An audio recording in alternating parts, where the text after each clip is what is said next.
오늘의 말씀은 오바댜 1장 17절부터 21절까지의 말씀입니다.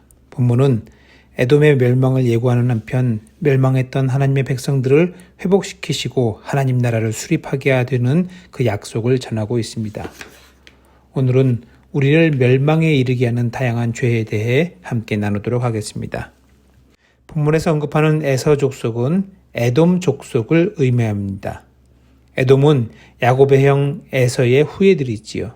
창세기 25장 25절에서 먼저 나온 자는 붉고 전신이 털옷 같아서 이름을 에서라 했는데 이 에서의 뜻이 붉다는 의미입니다. 야곱과 에서는 태어나면서부터 짜그락거리면서 자랐고 결국 에서는 야곱에게 속아 팥죽의 장자권을 팔기도 했지요. 훗날 아버지의 축복을 야곱이 가로채는 바람에 에서는 죽일 듯한 분노를 일으키고 야곱은 형 에서를 피해 멀리 도망을 가게 됩니다.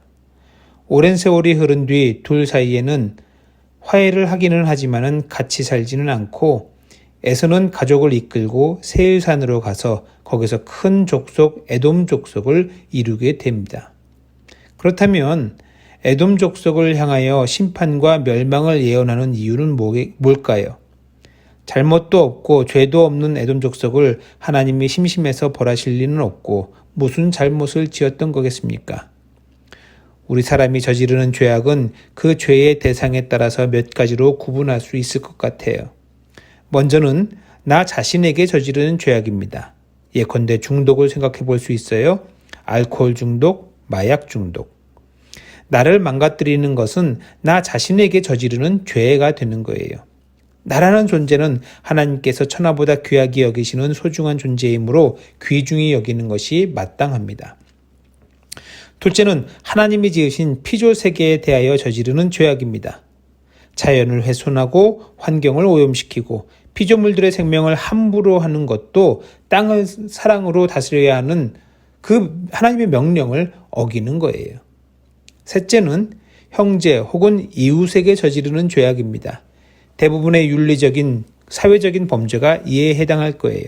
그리고 끝으로 하나님 앞에 저지르는 죄악이 있습니다. 교만이 대표적인 거겠지요.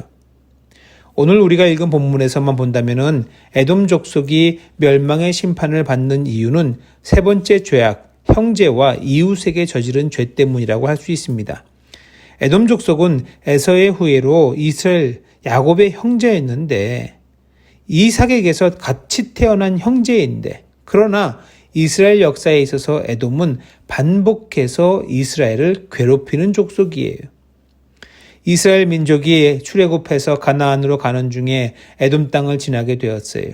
그래서 부탁을 합니다. 밭으로나 포도원으로 지나가지 않고 우물물도 마시지 않고 큰 길로만 가게 해달라고. 물을 마시게 되면은 그 값도 내겠다고 하는데 그 부탁을 거절합니다.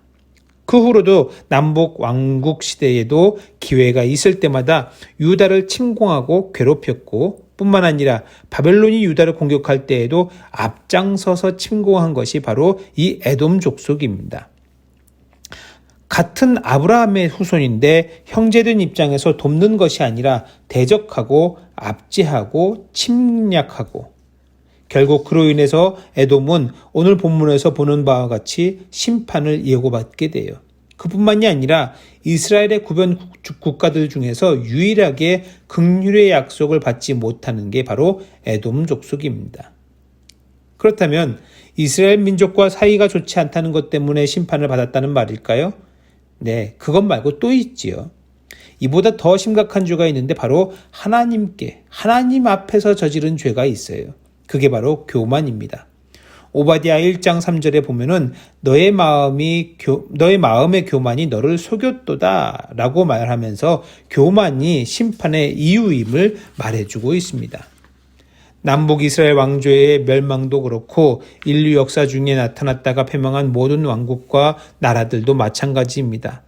하나도 빠짐없이 모든 나라와 민족이 망하는 것을 보면 총체적인 난국, 한 가지만의 잘못이 아니라 한 가지 범죄 때문이 아니라 곳곳에 망할 만한 했다, 벌받을 만 했다 싶은 죄악이 가득한 사회. 그렇게 됐을 때 망하더라고요. 교회는 어떨까요? 교회도 마찬가지예요. 사람들 간의 다양한 문제, 서로 상처를 주고 분열하고 갈등하는 것과 더불어서 하나님 앞에 저지른 교만과 거짓됨의 죄악도 늘 있다는 것을 발견하게 돼요. 교회가 사명에 집중하지 않고 엉뚱한 데 관심을 가졌을 때에 이런 일들이 일어나더라고요. 그러니 어떻게 하면 좋을까요? 우리 교회가 하나님께서 주시는 사명에 집중하도록 예배하고 선교하는 데에 우리의 온 역량을 다 모으는 교회 되게 해달라고 기도해 주셔야 될 거예요. 또 오직 우리의 에너지, 마음과 뜻과 정성을 예배와 선교에 쏟는 교회가 되게 해달라고 기도해 주셔야 됩니다. 그렇게 할 때에 우리가 정말로 하나님께서 바라시는 하나님 나라를 이루는 교회가 되는 거지. 그렇지 못하면은 우리도 위험한 겁니다. 오늘은 우리 스스로를 돌아볼 수 있으면 좋겠습니다. 내가 하나님 앞에 정말로 사명과 나에게 주신 그 의미에 집중하고 있는가? 그리고 그러한 교회, 그러한 존재가 되게 해달라고 기도하시길 바랍니다.